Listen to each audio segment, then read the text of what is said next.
mababaw ang mga giveaway ng mga ganitong setting. Kung makikita natin, isang puno ng itong kamyas tree at ang kanyang counter ay isang puno na abubuwa tree. Ang ibig sabihin nito na Bisaya term na abubuwa tree or sa tawag na lansones. Ito ay kung makikita natin ay nakadegrees. Bago tayo magpapatuloy, marami po salamat sa panunood at shoutout po sa lahat ng subscriber. Sana nasa mabuti kayong kalagayan.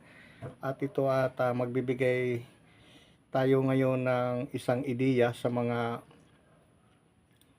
naghahanap ng mga sinasabing treasure sa ganitong setting. Sa inyong mga lugar or saan man, kung makita ninyo ito na kahoy, basta naka 360 degrees sa kumpas, ay pwede ito i-explore. Tapos mayroon siya counter nga 180 south direction, isang kahoy. At kung paano malukit ang mababaw na giveaway, saan tayo pupunta? Dito sa 90 degrees east direction. Itong mga gadget, pag mayroon ganito na pendulum, kahit wala mga iba na mga gadget na mamahalin, ganito, pwede na natin mahanap ang sinasabing quick or items na maliliit. Ang mga ganito, depende siguro sa naglagay. Mayroon naman siguro malaki na giveaway or quick deposit, or mayroon naman maliit. Depende sa kanilang mga inilalagay na mga decoy. Sa atin ngayong pananaliksik, makita natin yung mababaw na mga quick deposit sa 90 degrees.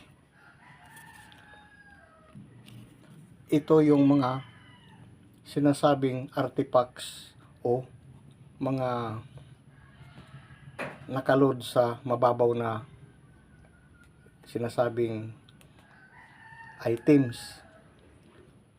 Dito makukuha ang sinasabi nilang mga pauna. Pinakita natin ito ngayon, pati yung sketch, para naman sa mga naghahanap na mga amateur or baguhan, ay maliban sa mga hitter, ito yung sa puno ng kahoy na kamyas at saka lansones.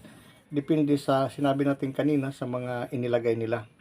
Ito ay red gemstone, kung makikita natin yan. At ito naman ay yellow. Ito ay queens. Ayan. At ito ay black bar. So mga ito, nakuha ito sa malapit 2 meters.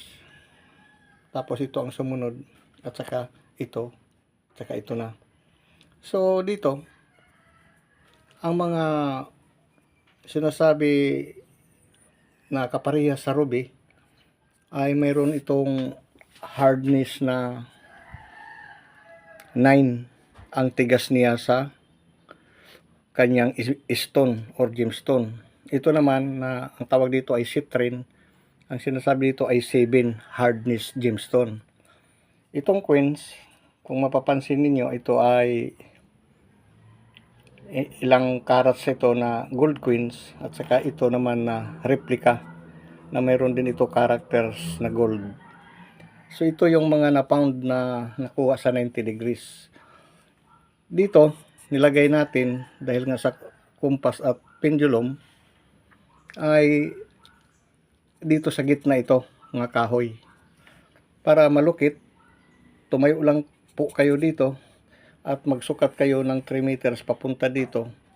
Pag nagkaroon ng detection dito, ay sigurado nga may mga ganito na makukuha, para yung mga naghahanap at pwede ito natin makuha. Depende sa kanilang mga nilagay.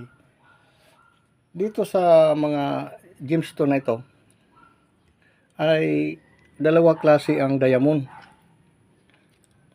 Yung lab diamond at saka natural diamond.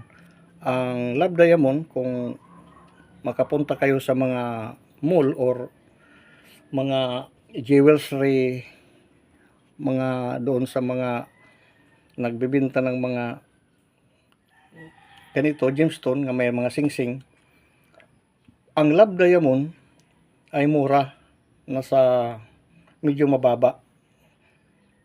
For example, ito ay 1 carat. Sabihin natin ito, depende sa gemstone, sabihin natin 35,000, depende sa karat, sinabi natin kanina, ang lab diamond. So, ang natural diamond ay times 3. Nasa 150. Kaya mas mahal yung natural diamond at saka lab diamond. Kaya pag magbili tayo, pumunta sa mga jewelry, mga doon nga sa mga mall, ay ando naman yung mga presyo nila. Kaya sa mga ganito, ito ay possible na ruby, na finish na, at saka ito naman ay citrine.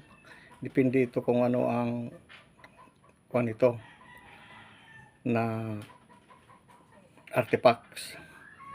So dito ay ilang ano ito, key.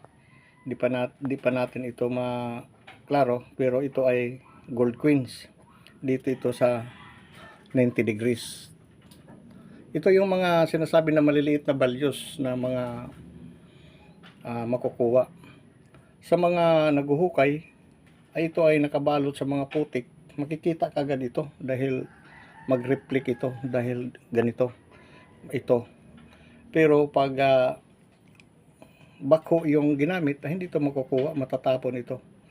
Ang mga palatandaan nito, mga ka-discover, ibigay na natin sa mga naghahanap ng mga sinasabing treasure, ay mga basag na mga artifacts na bottle or plate bago ito marating. Bago makuha ito, yung mga markers muna ang makukuha ng mga basag-basag na mga hugis diamond, square. Yan po ang atin makikita. At ngayon, at na ipakita natin para naman sa mga mahilig sa treasure, ay may pag-asa na ito yung makukuha, mga ka-discover. Binigay lang natin ito na sketch para may makita na mayroon mga artifacts nga mga ganito lang ang value. So, ngayon, ito, basta naka 180, 360. Pero kung ginkumpas ninyo na wala sa direction, ay hindi po yon palatandaan na kahoy. Yan lang po ang atin pagkalatis sa mga possible na mga sa GIA na mga sinasabi nila niya lost treasure. Ngayon at nakita na natin, para naman sa hindi tayo maburing maghukay, mababaw lang ito, mga ganito na makikita. Sa mga ganitong kalaki lang, ay medyo na ito mayroong value kung ito ay may pasuri ng magpositive. Ito lang yung nakikita natin ngayon. At sabi nga ni Ika, puro na lang markers, puro na lang mga stone o mga nakuhaan na. Pero ito talaga is recover ito sa mababaw. 2 meters up, hindi down.